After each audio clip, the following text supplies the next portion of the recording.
Okay, you guys, so this one is part two of red flags in my marriage. So if you haven't yet viewed part one, please review that one first because I'm not, you know, that'll explain how I met my ex-husband and what culminated up to the almost what culminated up to the marriage. So it explains the dating that we did and that kind of thing. This part two is going to go into what culminated up to our getting married. So you'll want to watch that one first. Again, I do ask that you like and subscribe and be ready, please, to leave some comments on this one because I really am interested in what things some of my viewers would have done differently, what lessons they may have learned from what I've learned, or any information that you'd like to share. So, getting into it, if you watch the first one, you'll know how I met him and, that we started dating and I met his family and the whole debacle that occurred when I first went over to his house to meet the family. But so as we began to progress into this relationship, you have to remember he was the first male that I actually really started to date. So I didn't date in high school or in college. I had the one date in college, but if you saw that any of my previous videos, you'll see how that one turned out when his date left with me. But um, I digress. And if you saw the last few videos that I've done, you'll see that these are all done at about the same time. So I'm kind of sipping on my rum and coke. And just before any new viewers say anything, I actually did not, I'm not a drinker, so I don't, you know, drink on a regular basis. And I actually never even acquired um, the taste for drinking until I was in my 60s. So, and even then, I don't do it a lot. If it's New Year's or Thanksgiving or Christmas or something like that, I don't celebrate holidays, but a lot of the people that I associate with do. So sometimes I'll have, a drink or two, but for the most part, I don't. For these series videos, and this is a part two of a three-part series. I have elected to have my rum and coke, okay, to get me just okay. So if you watch the first part one of this, you'll see that I met my ex-husband. We're dating. We're getting up to when he, proposes and that kind of thing. So anyway, we're having a good time. We're enjoying each other's company. I mean, I can't say no red flags because you'll see the red flags in the previous video that I were given. And for me, usually I pay close attention to those because they really are there to guide us. And if we're not paying attention to them, then we can't say the universe is against me because the universe is like, heifer, I showed you some flags. If you don't want to take that information, that's fine, but please don't blame it on me. So we're getting involved in everything and getting into a relationship. And I was enjoying the whole time. So it wasn't like, I was an unwilling partner. But anyway, he had explained that he had been laid off from the police force, and that was plausible because a lot of things had happened in the city of Detroit at that time. So we're dating. We're really getting to know each other.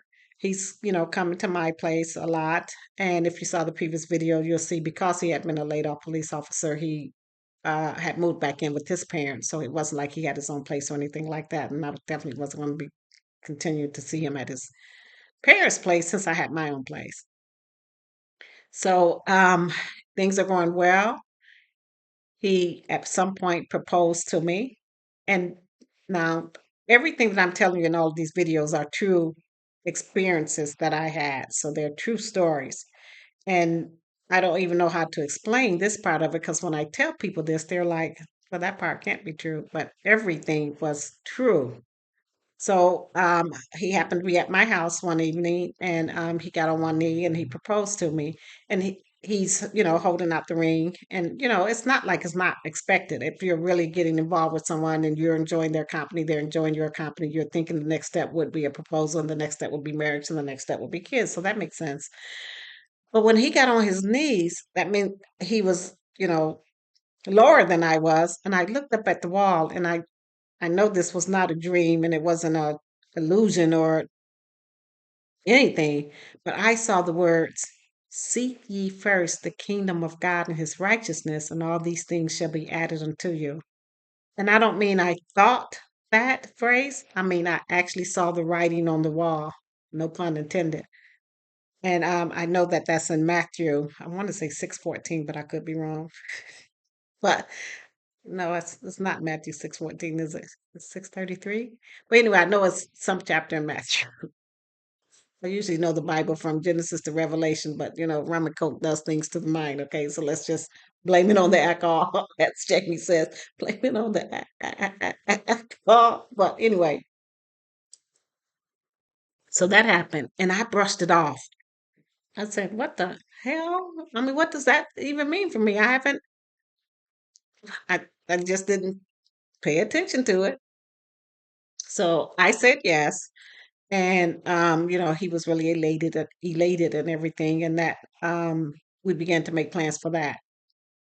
Now you have to remember, because I hadn't dated before at all, I hadn't culminated any of my relationships. So yeah, I was a virgin at 23, 24 in Detroit, and a lot of people didn't get that. They were like, what the hell?" So I was like, I just don't, you know, I was into the books, I was into reading, I was into learning, I was into my classes, I was into being a 4.0, 3.8 student. So my whole focus wasn't in dating and going with guys and hanging out in the streets and smoking and drinking and all of that. Okay, let's just say that up front.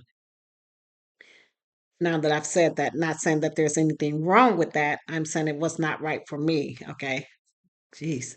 But anyway, so we, began to make the wedding plans and things of that nature. Now, I got married at my mother's house because my mother owned her house and her property, but she also had brought the land next door to us, which had previously had a house on it, but that house had been torn down, so she owned that land. So they made like a dance floor there and had music, there and all of that. And my mother actually made my wedding dress. My mother was a seamstress, so she actually made my wedding dress, which is really cool. And I had my one of my best friends there as a bridesmaid. So I mean, everything worked out really well. His people came, my people came, and his people kind of came and strictly for the ceremony. And soon as we had said I do and exchanged files and that kind of thing, they all kind of got in their cars and left. And I was like, okay, no big deal. Or another red flag, who knows? But anyway, so that happened, and we got into married life. So, and remember, because he was a laid off police officer, he um, he moved in with me because I was in my own place and everything. So I mean, that made sense. Well, after I had been married probably about, well, actually, it was about quite a while because, yeah, about 14 months or 15 months. So by this time, I had had our first daughter. We had our first daughter 14 months after we'd gotten married. So we got married in June of whatever the heck year it was.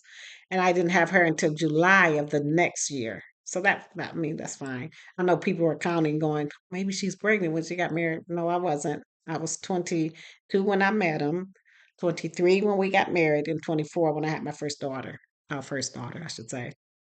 So everything is going really well. And at one point during our marriage, he had some friends that had been on the Detroit Police Force. So they would come over sometimes in their squad car and ask if Officer Brantley was at home. And I would say, no, he's not, da da da. Okay. So again, me not being as wise as I am now, thinking, why would a grown adult tell a lie about anything? It's not like they can get in trouble or they're going to get spanked or they're going to be sent to the corner. I mean, there'd be no reason for people to mislead someone else or misconstrue facts or just outright lie. But people do lie. So hello, wisdom is in the no. It's in, the knowledge and the knowing of that, right?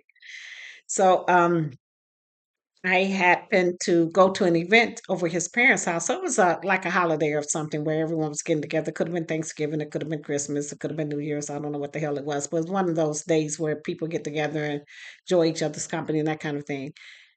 During my conversation with one of his sisters, because I'm believing everything he had told me, said, ever since he got kicked off of the police force, or I shouldn't say kicked off because he told me he was laid off. So I said, ever since he's been laid off the police force, he just doesn't seem to, get himself together or anything. And she said, laid off the police force. And I said, yeah. And she said, My brother was never on the police force." My dumb ass said, "Are you sure?" She was like, "If my brother had been on the police force, Sherry, I would have known it." So of course I feel like a big fat idiot at this point. Not only have I failed for that lie, and like I said, he did have his friends coming over in police cars talking about his Officer Brantley there, but I had also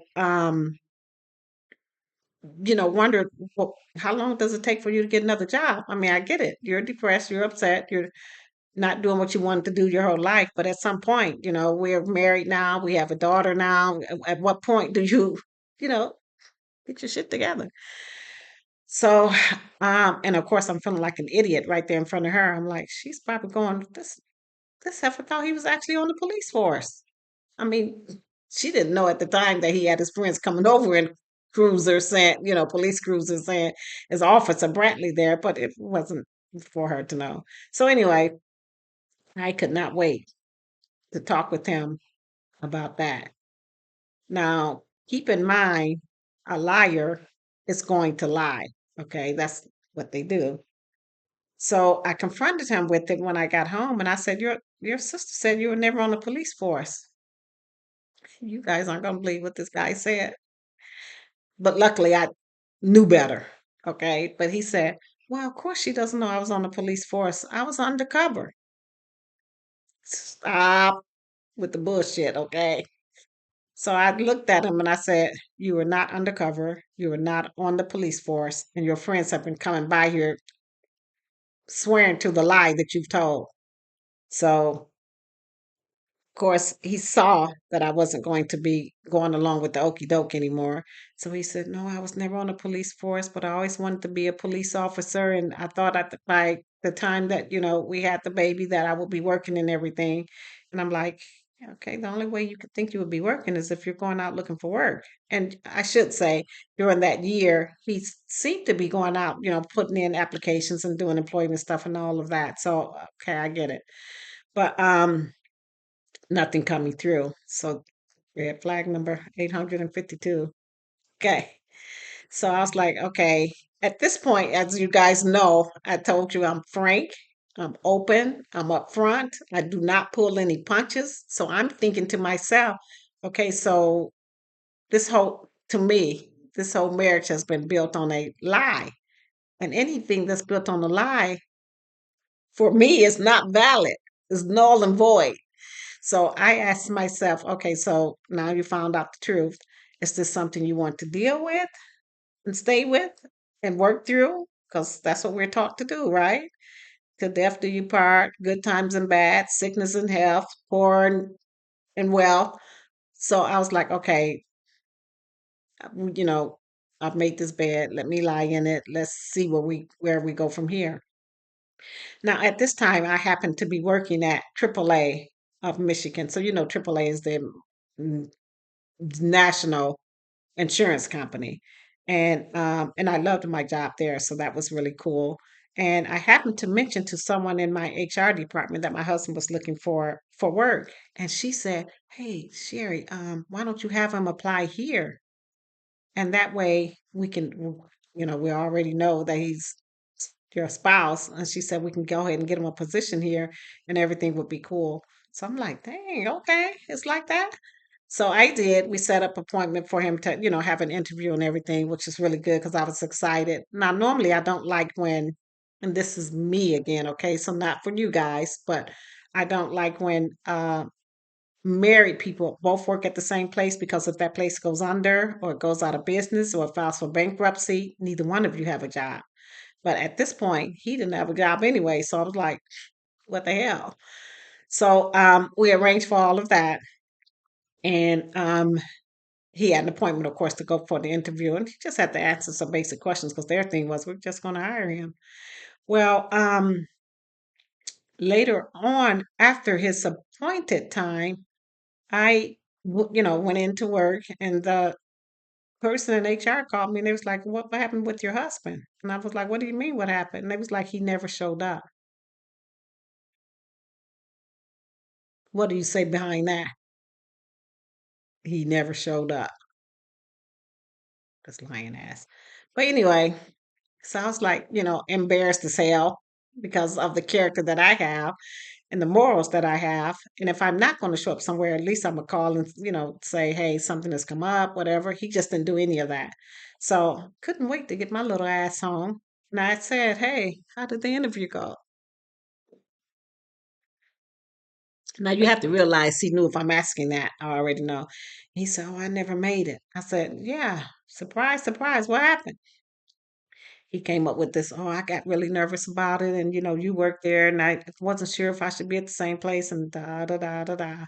So I was like, okay, no big deal, but find you a place then. I mean, you don't have to have my help or my assistance. If it's something you want to do on your own, then do it. But do it is the key words here. So that was one incident with them. And then another one that I want to share with you is, and this was a major, major red flag. And I hesitate to tell this part because my daughters are grown now. I don't think, I mean, one of them has heard this story, and maybe all three of them have, but it's still kind of difficult to tell. But I'm going to tell you. So if we're talking about life lessons learned and knowledge is in the knowing, but wisdom is in the doing, meaning you apply your lessons. Then we have to talk about the things that I did and the red flags, the major red flags that I saw that I was like, okay, I'm in this though. So it's got to be for the long haul, right? And just for the record, it doesn't have to be, but we'll get to that. So in the interim, I had another daughter. So in all of I have three daughters. We have three daughters all together and they're all 22 months apart. And I'm going to tell you that story as well because I'm not Catholic, okay? So there's no reason for me to be having three kids in 4 years or whatever it was. But anyway, so by this time I had two daughters, and one of them had gotten invited to a little kid's birthday party. She was like two. And they had planned it, and I had said that I would go there, and we had planned it for, they had planned it for like a month out. So it wasn't like I got a call and they were like, the party's going on. Come on. It was something I had planned. I was going to take my girls. We were going to be dressed up and go and that kind of thing. And he, I was the one to remember that was working, and I was the one that had been independent, and I was the one that had a new car. So yeah, and of course he was, it wasn't like he wouldn't drive my car or anything, but at this birthday party, it was getting close to the time for us to go, and he wasn't home yet. So I was like, God dang it, I don't want to be, I'm princess primed. I don't like being late to places. I don't give a damn where it is. And so I was like getting kind of concerned. But anyway, he came home and I had gotten the girls dressed and we were about to go. And he comes in and he goes, oh, where are you guys going? And I'm like, to the birthday party that we had planned all month to go to. Hello. And he was like, well, I don't want you to go. Okay, that's nice to know, but we're going. And so, should I even tell this part? I don't know because we're all still alive, so it would be difficult. But um, I said, well, we're going. I told the girls we were going to go. They were excited about going, and we're going. And so I picked up the two daughters because at that time we only had the two. And I was heading toward the door, and this knucklehead pulls out a shotgun. Now, keep in mind, I never even knew he had a shotgun. Hello. I'm like, another surprise for me. And he says, if you walk out that door, I'm going to kill you. And I was like, okay. I'm still going to walk out the door. So you do what you have to do, and I'll do what I have to do." And he did not like that at all. And I was just livid. I'm like, first, you've been gone. You come back late. I'm trying to get to this party. The girls had already been, know that we were going, and you're going to pull this kind of a stunt. I was pissed. I'm not going to even say livid. I'm going to use an adult word. I was effing pissed. Okay, I didn't use the adult word. I shortened it, but you know what I mean. So I continued to walk out the door and load my girls in the car, and we took. Now, my mother and my sister was very, very upset when they heard that story. They were like, "He could have shot you in the back. He could have done this." But my thing is, do you want to be a prisoner in your home and be afraid in your home, or do you want to, take a stand? Sometimes it's not a good idea to do, but I was like, I just can't live like that. So if you don't call that a major red flag, I don't know what else is. Now, up to that point, we had never had any, I mean, we've had disagreements, of course, we're in a marriage, but we had never had any altercations, no physical anything. So sometimes when people say, "Well, he never showed any signs," I always think in the back of my mind, "Oh, he showed them," but sometimes they don't. And the first altercation could be a deadly one, or one where someone gets hurt. So I get that, but I was like, what the hell?" So anyway, that occurred. And I should say that at the time that I had my second daughter, my gynecologist had told me, as long, remember, this is the first guy I've dated. I'm not used to any of this, don't know anything about life itself. But my gynecologist had told me that if you're breastfeeding, which is what I was doing with all of my girls, I nursed them, um, it's very unlikely that you would get pregnant so soon. Now, don't ask me why the hell he said that, or why he thought that, or why he told me that, but I believed him. He was my doctor, and I was like, okay, well, I'm going to make sure I'm nursing. Well, I was nursing. I almost nursed till they were like 40 years old because I was like, I don't want to get pregnant again. But as I told you, all of my girls are 22 months apart. So I'm like, I got pregnant that third time, listening to this jackass of a doctor. And then it turns out that he's Catholic and he doesn't believe you're supposed to use birth control and women are supposed to have baby after baby. And I was like, you know what? Need to change doctors. And that's exactly what I did. So anyway, to make a long story short, I got pregnant for the third time while I'm nursing. I was like, okay, so his science didn't wasn't true. Hello, Dr. Fauci. But that's neither here nor there. I decided that the way for me to make sure that I don't have any more kids was for me to have a tubalization. And I know that I was married and everything, but this decision was about me. So when my husband found out, I want to say ex-husband because that's what he is now, found out that I was going to have that done, he came to me and he said, "But what are you doing? I want to have more kids." And I looked him straight in the face and I said, "My tubalization keeps me from having kids. If you want to have kids, you can continue to do so." Hello? I'm not going to do that anymore. Now, you have to remember, he wasn't working. I have three daughters now that I'm taking care of, as well as his ass. And it just wasn't something that I could see me doing. And I knew I didn't want to have any more kids beyond that. Three is enough. In my mind, one was enough, but I'm not going to go there with you, okay? So that's what I did. Now, you want to hear something really interesting? His mother, let me see how I can put this in a nice way. She came to visit me after I had my third daughter, and she said, Does I won't say his name, but does he know that you're having your tubes tied? I'm like, he would have to know because how the hell else would you know? The sky didn't tell you. So I was like, yeah, he's aware of that. She said, well, what did he say? And I said, very seriously, because again, if you know me, I'm going to be upfront, I'm going to be honest, and I'm not going to pull my punches. I said, what difference does it make what he said? I said, he's not taking care of the other two that he has. So you coming into my hospital room at this point in my life, telling me about what he wants?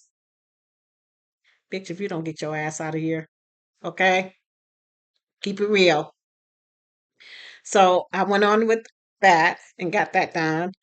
and you know, still with him. So it's not like I got a tubalization and a divorce all in the same week. That didn't happen. So during this time, of course, I'm fed up now. I'm like, okay, you need to be gainfully employed. So he had gotten a job, and he gotten one as a security guard at a, I want to say, a bank. Yeah, a security guard at a bank.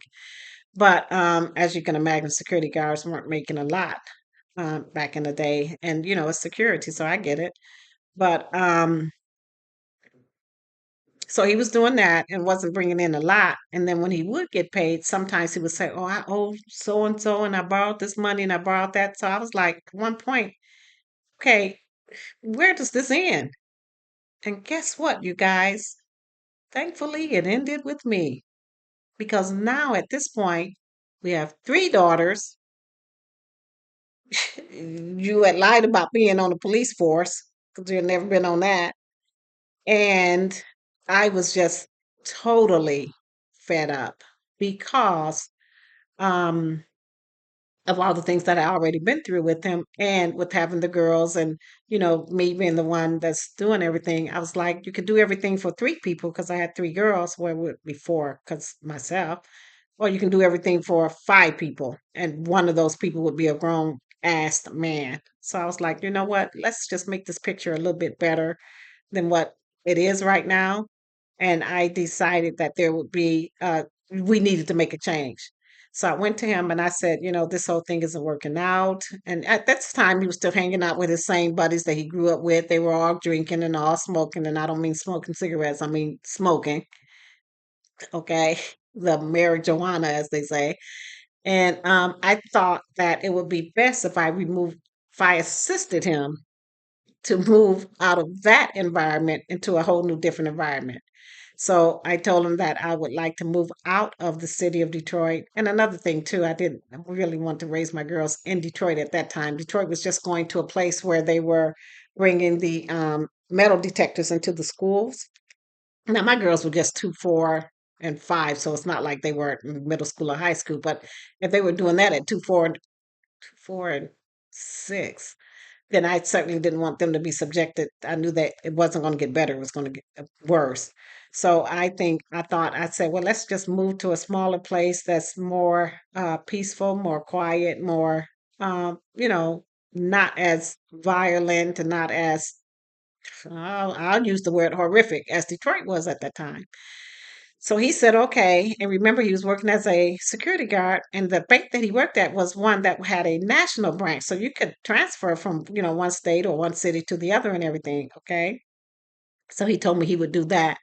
And so we arranged to move to another city that wasn't too far from us, which is where I did wind up moving after this whole event culminated into what it did.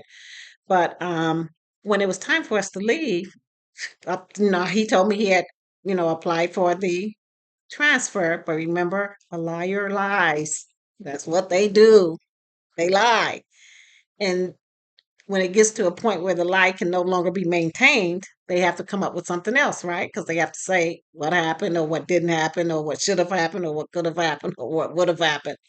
So to make a long story, oops, too late, short, when it was time for us to move, he came to me the day of and he said, well, almost the day of, so it was the week of. And he said, I didn't get that transfer.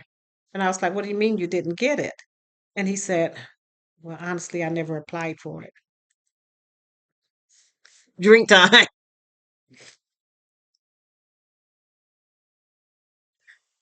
So all of this time while I'm thinking we're going to move, I'm packing, I'm getting ready. I've got my transfer because remember, AAA is a national thing as well. So I was able to transfer from one city to the other.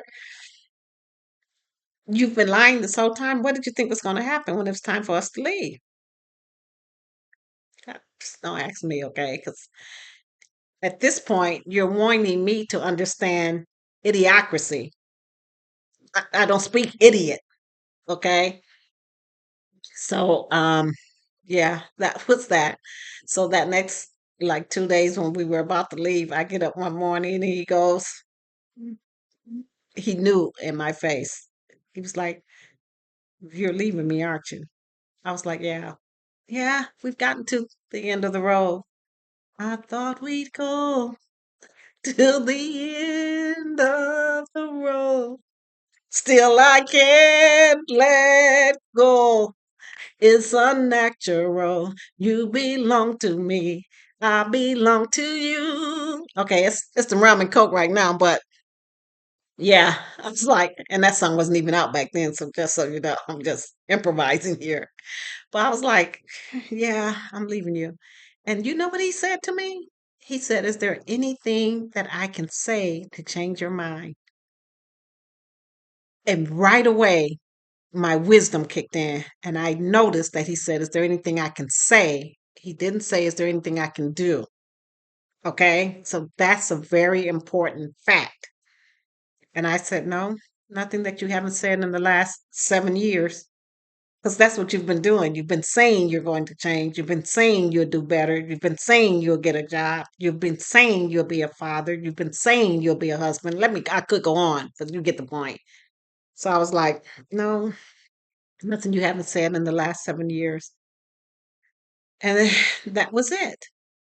I knew that I would still be leaving. I knew that there was nothing he could say.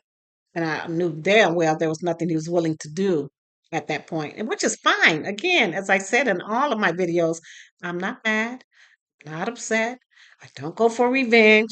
You live your life and I'll live mine. And so at one point, he said, and this was during the marriage. So you got to remember it was a 7 year marriage. And during the marriage, I found out he was an alcoholic. And again, remember, I didn't drink until I was in my 60s. So I was like, I don't get this whole thing about being an alcoholic. You can't do your job. You can't focus on your marriage. You can't deal with your kids because you're choosing liquor. And I know people say that alcoholism is a disease. I get that logically. No, I get that. I can't say internally. I get that whatever kind of way that I get it. But for me, how many diseases are out there that you actually have to go and buy and purchase? I'm just asking.